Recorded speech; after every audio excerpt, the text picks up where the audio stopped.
একজন ছাত্র মসজিদে নামাজ পড়াইতো, পাশের মাদ্রাসায় মিশকাতে পড়তো। আগামী 1 বছর পর তিনি আলেম হয়ে বের হবে। মসজিদের ভিতরে প্রতিদিন এশারের নামাজের পরে যখন মুসল্লিরা বাড়ি চলে যায়, ইমাম সাহেব তিনি তো মাদ্রাসার ছাত্র, তিনি তো মিশকাতে পড়ে, আগামী 1 বছর পরে তিনি মাওলানা হয়ে বের হবে। এশারের নামাজের পর দরজা জানলা লাগায়া বসে বসে তিনি মোতালা করে, কিতাব পড়ে, তাফসির পড়ে, হাদিস পড়ে, ফিকহ পড়ে।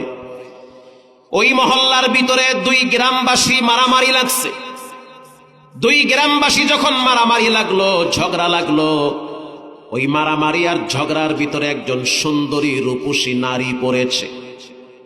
একজন মেয়ে মানুষ বাবার বাড়ির থেকে এসে তার নানার বাড়িতে যাবে, রওনা হইছে দুপুরের পরে। কিন্তু মহল্লায় মহল্লায় যেই পরিমাণ গ্যাঞ্জাম লাগছে, যাইতে পারে না, দাঁড়ায় থাকতে হয়। ওই গ্যাঞ্জামের ভিতরে ঢুকলে হয়তো আমার ইজ্জত সম্মানও থাকবে না। এদিকে সন্ধ্যা ঘনায় আসছে, চিন্তায় পড়ে গেল এই জ্যামের ভিতরে আমি গন্তব্যে যেতে পারবো না। বাবার বাড়িতে যদি রওনা হই, বাবার বাড়িতে যেতে যেতে এশা হয়ে যাবে, আমার জীবনের কোনো নিরাপত্তা থাকবে না। রাত হয়ে গেছে। মসজিদের পিছনে একটা গাছ ছিল, চুপচাপ দাঁড়াইয়া আছি, কি করা যায়। এশারের নামাজ পড়া 2-4 জন মুসল্লি যখন যার যার মতো বাড়িতে চলে গেল, সুন্দরী রূপসী সুশ্রী নারী ইমাম সাহেবের দরওয়াজায় গিয়া নক করল। মুহাদ্দিস দেহলভী রাহিমাহুল্লাহ লেখেন, যখন নক করেছে, ইমাম সাহেব জানলার ফাঁক দিয়া তাকায়া দেখলো একজন নারী বাহিরে দাঁড়িয়ে আছে। প্রশ্ন করল, কে তুমি, কেন আসছো? মেয়েটা জবাব দিল, আমার তো আশ্রয়ের কোনো জায়গা নাই, কোথায় যাব, আমার ইজ্জত আবরূপ নষ্ট হয়ে যাবে। আমি এমন একটা পেছের ভিতরে পড়ছি, না পারি বাবার বাড়ি যাইতে, না পারি নানার বাড়ি যাইতে, রাত হয়ে গেছে, এখন আমি কোথায় যাব? আগের যুগে তো অ্যাভেলেবেল গাড়ি পাওয়া যাইতো না। ঘোড়ার পিঠে, উটের পিঠে, গরুর গাড়িতে মানুষ সফর করত। যুবক ভাইরা আমার, দিলের কান লাগায় শোনেন। ইমাম সাহেব চিন্তায় পড়ে গেল, কি করব, আমি তাকে রাখবো কোথায়? তার সাথে কথা বললেও তো মানুষ সন্দেহ করবে। স্পষ্ট জানিয়ে দিল, তোমার যেখানে ইচ্ছা সেখানে চলে যাও, আমার ঘর বাড়ি এই মহল্লায় না, দূর থেকে আমি আসছি। আমি এই মসজিদের ইমাম, পাশে এক মাদ্রাসায় আমি কোরআন পড়ি, তাফসির পড়ি। তুমি একজন সুন্দরী সুশ্রী নারী, তোমার সাথে কথা বললেও তো সমস্যা হবে, তুমি চলে যাও, আমার ইজ্জত বাঁচাও, আমার মসজিদের সম্মান বাঁচাও। মেয়েটা চোখের পানি ছেড়ে দিয়া বলতে আছে, যদি আপনার মায়ের পেটের বোন আমি হইতাম তাহলে তো তারা দিতেন না। আজকে যদি আমি আপনার ব্লাড কালেকশনের বোন হইতাম তাহলে তো আপনি আমাকে এভাবে দূরে সরায় দিতেন না। এখন আমি যদি এখান থেকে দূরে চলে যাই, হয়তো হায়নাদের কবলে পড়ে যাব, ইজ্জত সম্মান আমার খাবলায় খাবে। আজকের রাত্রটা আমাকে একটু মসজিদের বারান্দায় থাকতে দাও। যুবক ইমাম বলতে আছে, বারান্দায় থাকলে তো আমার চাকরি থাকবে না। থাকবে? চাকরি যাবে গা। মানুষ তো ভিতরেরটা দেখে না, উপরেরটা দেখেই আন্দাজ করে। যা শোনে তাই বলে, মিথ্যাবাদী হওয়ার জন্য আমরা যথেষ্ট। যা শোনে তাই বলে, এমন খারাপের খারাপ বুঝারও চেষ্টা করে না যে ভিতরে কি কাহিনী ঘটছে। শুনছে, বলতে আছে। ইমাম সাহেব জানিয়ে দিল, সম্ভব না, চলে যাও। মেয়েটা বলল, আল্লাহর হস্তে আমাকে একটু বারান্দায় জায়গা দেন, ইসলাম তো নিষেধ করে নাই যে বারান্দায় থাকা যাবে না। যুবকের মায়া লাগছে, দরজা খুইলা দিছে। শর্ত হলো, ফজরের আজান হওয়ার সাথে সাথে, সকাল হওয়ার আগে চলে যাবে। একজন মুসল্লি যদি দেখে তাহলে আমার ইজ্জত সম্মান থাকবে না। লা ঈমান লিমাল্লা আমানাতাহু, শুধু সম্পদই আমানত না, প্রতিবেশী তোমার কাছে আমানত, তোমার বোন তোমার কাছে আমানত, তোমার যৌবন তোমার কাছে আমানত, তোমার হাত তোমার কাছে আমানত, তোমার সন্তান, তোমার মা বাবা, সবগুলা রবের পক্ষ থেকে আমানতদারি দিয়েছেন কে? তুমি আমানতদার। খবরদার, যদি খেয়ানতকারী হও তাহলে শাস্তির জন্য তৈরি হয়ে যাও।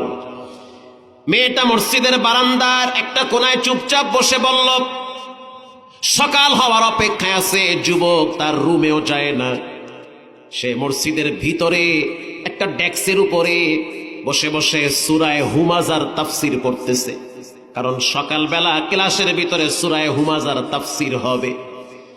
সূরাতুল হুমাজা, ওয়াইলুল লিকুল্লি হুমাজাতিল লুমাজাহ আল্লাযী জামাআ মালান ওয়া আদ্দাদা। সূরায়ে হুমাজার তাফসীর পড়তেছে। আগে তো আর এরকম বাল্ব ছিল না, কারেন্ট ছিল না। কুফি চিনেন? কুফি ল্যাম্পো, ল্যাম্প জ্বালাইতো, মোম জ্বালাইতো। ল্যাম্পো জ্বালাইয়া যুবক বসে বসে তাফসীর পড়তেছে। রাত যত গভীর হইতেছে শয়তান তত ধোঁকা দিতেছে। একজন নারী একজন পুরুষ যখন থাকে তখন মাঝখানে তৃতীয় শয়তান ফায়দা হাসিল করে। যুবক পড়তে আসে আর মাঝে মাঝে তাকায় দেখলো যে আঙ্গুল বের করে ওই ল্যাম্পোর আগুনের ভিতরে দেয়, আবার সরায়, আবার দেয়, আবার সরায়। এরকম করতে করতে প্রায় ফজরের আজানের সময় হয়ে গেছে। যুবক এরকম করে করে তার হাতের ভিতরে ফুসকা পরায় ফেলাইছে। মেয়েটা প্রশ্ন করলো, ভাই সারা রাত দেখলাম কোরআন খুইলা পড়ো, আবার দেখি আঙ্গুলটারে আগুনে লাগাও। যুবক বলতে আছে, শোনো, সব জিনিস জানতে হয় না, সব জিনিস বুঝতেও হয় না। সকাল হয়ে যাচ্ছে, আজান হয়ে গেলে মসজিদে মুসল্লি আসবে, তাড়াতাড়ি গন্তব্যে চলো। এখনো সময় আছে, আমি তোমার বাড়ির দিকে আগায়া দেই, তুমি চলে যাও। অথবা সামনের কোনো বাড়ির দরজার সামনে গিয়ে আশ্রয় নাও, অথবা কোনো দোকানের সামনে আশ্রয় নাও, আমারে অন্তত পক্ষে বাঁচাও। মেয়েটা বলতে আছে, সারা রাত দেখছি আঙ্গুল উঁচা করে আগুনে লাগাও, আবার আগুন থেকে আঙ্গুল সরাও, এটার মানে আমাকে জানতে হবে। মেয়েটা বলতে আছে, আমাকে যদি স্পষ্ট না বলো তাহলে আমি তোমার এই ঘর মসজিদ থেকে যাব না। যুবক বলতে আছে, ও বোন, যখন আমি একা ঘরের ভিতরে, তুমি একা বারান্দার ভিতরে, তোমার মতো একজন সুন্দরী সুশ্রী নারী আমার মতো যুবকের কাছাকাছি বসে আছে, দরওয়াজা লাগানো, জানলাও লাগানো, পৃথিবীর কেউ দেখে না, চাইলে আমি তোমার দিকে কুমতলবে হাত বাড়াইতে পারি। কথা কন না কা? শয়তান আমারে বারবার আইসা ধোকা দিতেছে আর বলতেছে, মেয়েটা অনেক সুন্দরী, হাতটা বাড়াও। যখনই আমার মনের ভিতরে তোমার প্রতি খায়েশ জাগে, তখনই আমি আঙ্গুল উঁচা করে আগুনের ভিতরে লাগায় দেই। কারণ আমার এই তাফসীরের ভিতরে আসছে নারুল্লাহ, আল্লাহর জাহান্নামের আগুন।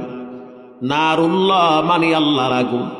আল্লাতী তাত্তালিউ আলাল আফইদা, শরীরের যে কোনো অঙ্গে লাগলে কলিজা পর্যন্ত ভুনা হয়ে যায়। আল্লাহর জাহান্নামের আগুনের ডরে আমি বারবার আঙ্গুলটারে দুনিয়ার আগুনে লাগাইছি। যখনই দুনিয়ার আগুনে লাগাইতাম 2 সেকেন্ড রাখতে পারি নাই, আমার কলিজার ভিতরে ভয় লাগে, হাত ফসকা পড়ে যায়। তখন আমি নিজেরে বলতাম, সহ্য করতে দুনিয়ার আগুন পারো না, তো জাহান্নামের আগুন কেমনে সহ্য করবা?